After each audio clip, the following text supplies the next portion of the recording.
MFA makes you harder to hack, but it can also lock you out from your own life if you lose your device. And today we're fixing that. There was one occasion when I was sitting and trying to log into my account, and that was my only Discord account. And you know what happened? I forgot that my old phone had all the codes, and I successfully erased it. And back in the days, Discord was not be able to recover my code, and as always, nobody keeps those recovery codes, whatever. So I was locked out completely from my own account, and unfortunately I had to recreate a new one. We've all been in such situations, when there is a security requirement and you have to complete that process and set up the MFA. And nowadays, sometimes it's even mandatory. So it means that you cannot use that service at all without MFA. There are different strategies, and we talk about 3 of them. The first one will be software applications, the one that you always have on your phone, and nowadays some corporations even require you to use one. All of this like Google Authenticator, maybe Microsoft, something like Aegis, things like that.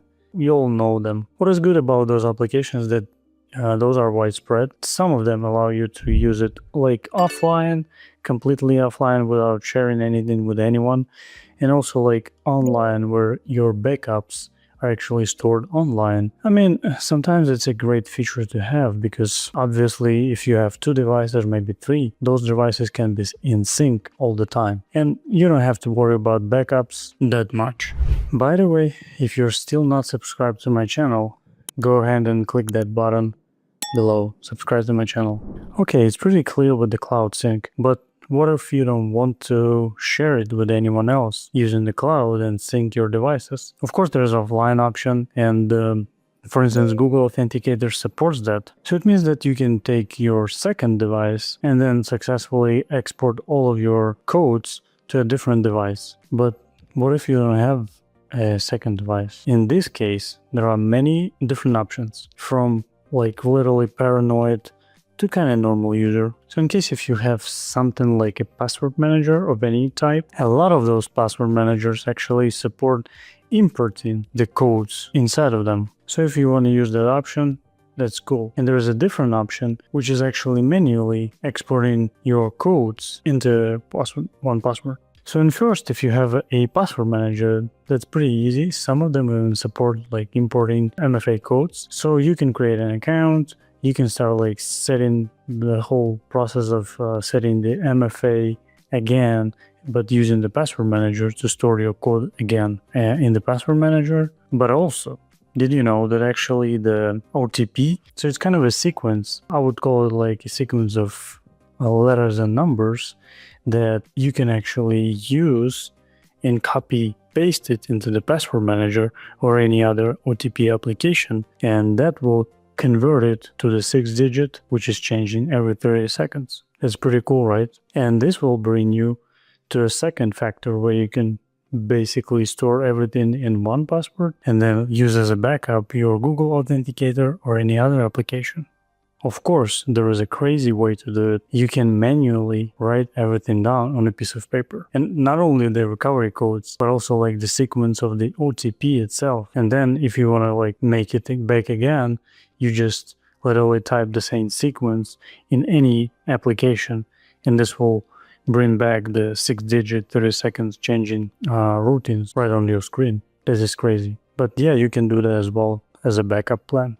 But what if you actually have the hardware key like yubikey or something else? There's a good rule of 2.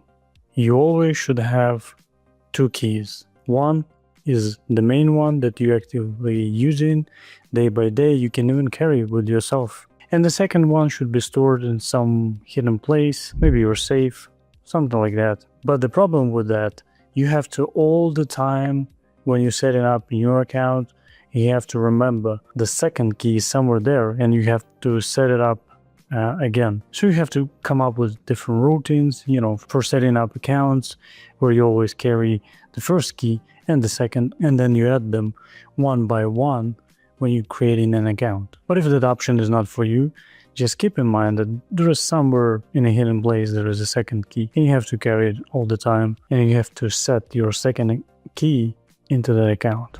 And of course, there is a third strategy which is the craziest, and I think probably no one should follow this. But again, if you're using any of those methods like password managers, or you maybe want to write a lot and you like writing everything by hand, this is probably for you. So you can go to literally every website you have the OTP for, and then a lot of them have the recovery codes option. So instead of copying that code, you're gonna write those sequence of letters or numbers or just the digits, depends on the website. But essentially you have to copy them and manually write on a piece of paper and maybe store somewhere hidden. And as you've noticed, we live in a crazy world right now with different natural disasters and even things like wars. So of course you have to keep in mind, because cybersecurity is all about risks as well.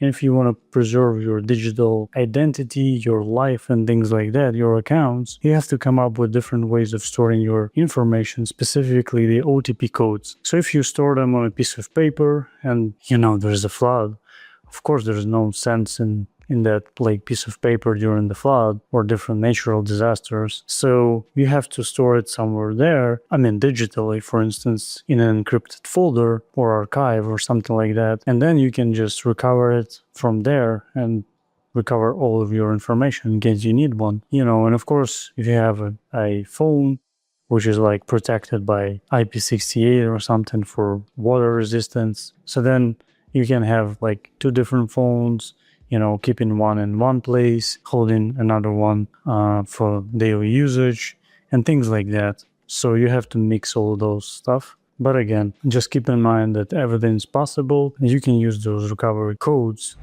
Stay safe, stay updated, and see you in the next video. Bye.